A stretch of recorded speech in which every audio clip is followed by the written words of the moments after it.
नमस्कार दोस्तों, आज हम लेकर आए हैं मीराबाई और भगवान श्री कृष्ण की एक अनोखी और अद्भुत कहानी।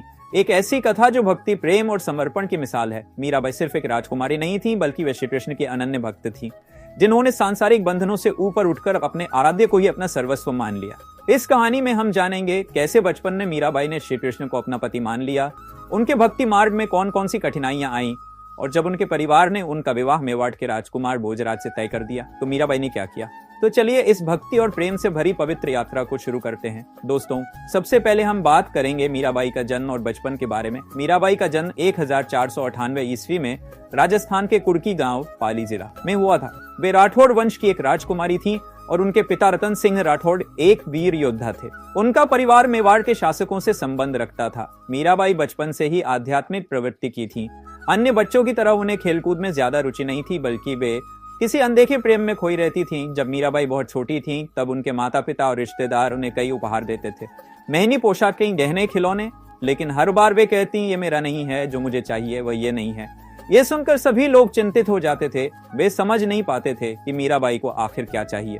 दोस्तों, अब इस कहानी में हम जानेंगे मीराबाई का असली उपहार क्या था। तो चलिए इस भक्ति और प्रेम से भरी पवित्र यात्रा को फिर से शुरू करते हैं। एक बार मीराबाई के माता पिता ने एक महान कृष्ण भक्त संत को अपने महल में आमंत्रित किया। वह संत श्री कृष्ण के अनन्य भक्त थे और सदैव अपने प्रभु की एक छोटी मूर्ति अपने साथ रखते थे। जब वे संत महल में आए तो मीराबाई ने उनकी कृष्ण मूर्ति को देखते ही उत्साह और खुशी से चिल्ला पड़ी, ये तो मेरा भगवान है। वे दौड़कर गईं और वह मूर्ति अपने हाथों में लेकर कहा, जो मुझे चाहिए था वह यही है। संत ने मुस्कुराते हुए कहा, बेटी, यह मूर्ति तुम्हारे लिए ही है, इसे अपने पास रखो और इसकी पूजा करो। फिर संत ने मीराबाई को श्री कृष्ण की भक्ति का सही मार्ग बताया। उन्होंने कहा, यदि तुम सच में श्री कृष्ण को अपना मानती हो तो उनकी भक्ति करो, उन्हें अपने हृदय में धारण करो और उनके प्रेम में लीन रहो। उसी दिन से मीराबाई संत की बताई विधि से पूजा करने लगी। वे श्री कृष्ण को अपने साथ सुलाती, उन्हें सजाती, उनके लिए भजन गाती और नृत्य करती। अब सबको समझ में आ गया कि मीराबाई का मन सांसारिक चीजों में नहीं, बल्कि भगवान श्री कृष्ण में लगा हुआ है। अर्थात मीराबाई का असली उपहार यही है, और उन्हें पूरा विश्वास हो गया कि मीराबाई का मन सदा के लिए श्री कृष्ण में लग चुका है। दोस्तों, अब इस कहानी में हम जानेंगे कैसे बचपन में ही मीराबाई को श्री कृष्ण से प्रेम हुआ और कैसे अपना पति मान लिया। तो चलिए इस कहानी शुरू करते हैं। कुछ समय बाद मीराबाई ने अपने महल में एक भव्य विवाह समारोह देखा। दुल्हन को सुंदर वस्त्रों और आभूषणों में सजा देखकर वे बहुत उत्सुक हो गईं। उन्होंने अपनी माता से पूछा, माँ, मेरा दूल्हा कौन है? मीराबाई की माता पहले ही उनकी भक्ति को समझ चुकी थी। उन्होंने मुस्कुराते हुए श्री कृष्ण की मूर्ति की ओर इशारा किया और कहा, बेटी, श्री कृष्ण ही तुम्हारे पति हैं। ये सुनते ही मीराबाई का हृदय आनंद से भर गया। वे दौड़कर श्री कृष्ण की मूर्ति के पास गईं और उन्हें गले लगा लिया। उस दिन के बाद से मीराबाई ने स्वयं को श्री कृष्ण की पत्नी मान लिया। वे हर दिन उनकी मूर्ति को सजाती, श्रृंगार करती, भजन गाती और भगवान से बातें करती। अब वे किसी और चीज की परवाह नहीं करती थीं। उनके लिए संसार और इसके बंधन अर्थहीन हो गए थे। भगवान श्री कृष्ण मीराबाई की भक्ति देखकर प्रसन्न थे। उन्होंने महान संत रविदास जी को संकेत दिया कि अब समय आ गया है कि मीराबाई को सच्चे भक्ति मार्ग की शिक्षा दी जाए। इसलिए उन्होंने मीराबाई को महान संत रविदास जी से मिलवाया। दोस्तों, अब हम जानेंगे कि कौन थे संत रविदास जी। संत रविदास जी एक महान संत और कृष्ण भक्त थे। वे समाज में जात पात का भेद मिटाकर केवल भक्ति और प्रेम को सर्वोपरि मानते थे। भक्ति न पूछे जाति कुल, पूछे भक्ति की बात। जिसके मन में प्रीति हो वही मूरत प्रभु की जात।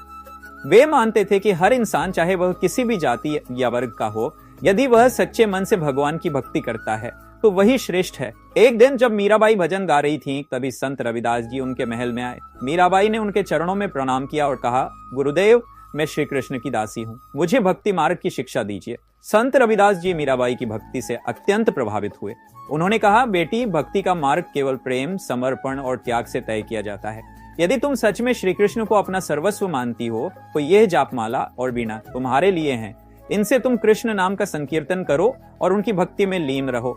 मीराबाई ने संत रविदास जी से जापमाला और वीणा को बड़े प्रेम से स्वीकार किया। अब वे दिन रात भजन गाने लगी, वीणा बजाने लगी और श्री कृष्ण के प्रेम में डूब गईं। मीराबाई की भक्ति दिन ब दिन गहरी होती गई। वे महलों में रहने वाली राजकुमारी होते हुए भी साधु संतों की संगति करती और साधारण भक्तों की तरह श्री कृष्ण की पूजा करती। परिवार और समाज के लिए यह अनोखी बात थी। उनके माता पिता और रिश्तेदार चिंतित थे कि मीराबाई एक राजकुमारी होते हुए भी सांसारिक जीवन से दूर क्यों जा रही हैं।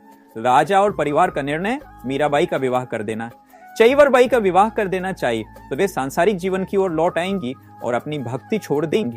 उन्होंने मीराबाई का विवाह मेवाड़ के राजकुमार भोजराज राणा से तय कर दिया। भोजराज एक वीर योद्धा थे और मेवाड़ के राजा राणा सांगा के पुत्र थे, लेकिन मीराबाई के लिए यह असंभव था। वे पहले ही श्री कृष्ण को अपना पति मान चुकी थी। जब परिवार वालों ने उनसे विवाह के लिए सहमति मांगी तो उन्होंने कहा, मैं पहले ही श्री कृष्ण से विवाह कर चुकी हूँ, मैं किसी और को अपना पति नहीं मान सकती। कुछ समय बाद जब मीराबाई को यह पता चला कि उनका विवाह भोजराज से तय कर दिया गया है, तो उन्होंने अपने आराध्य श्री कृष्ण के आगे प्रणाम कर कहा, हे प्रभु, मैं पहले से ही आपकी हूँ। यदि संसार मुझे नहीं समझ सकता तो मैं क्या करूं? कहा जाता है कि उसी रात उन्होंने स्वप्न में श्री कृष्ण के दर्शन किए। स्वयं भगवान श्री कृष्ण ने उन्हें वरमाला पहनाई और कहा, मीराबाई, तुम सदा से मेरी हो और सदा मेरी ही रहोगी। अब उनके मन में और भी दृढ़ विश्वास हो गया कि वे श्री कृष्ण की ही पत्नी हैं और किसी और से विवाह करना उनके लिए असंभव है। अब बड़ा सवाल यह था, क्या मीराबाई का परिवार उनकी इस भक्ति को स्वीकार करेगा? क्या वे भोजराज राणा से विवाह करेंगी या अपनी कृष्ण भक्ति पर अडिग रहेंगी? क्या एक राजकुमारी होकर वे समाज के नियमों को तोड़ पाएंगी? क्या उनके लिए एक नई चुनौती आने वाली है? इन सभी सवालों के जवाब जानने के लिए देखिए अगले भाग में, जहां हम आपको मीराबाई के जीवन की एक और महत्वपूर्ण घटना से परिचित कराएंगे। तब तक के लिए हम आपसे विदा लेते हैं। जय श्री कृष्ण, जय मीराबाई गिरिधर गोपाल की जय।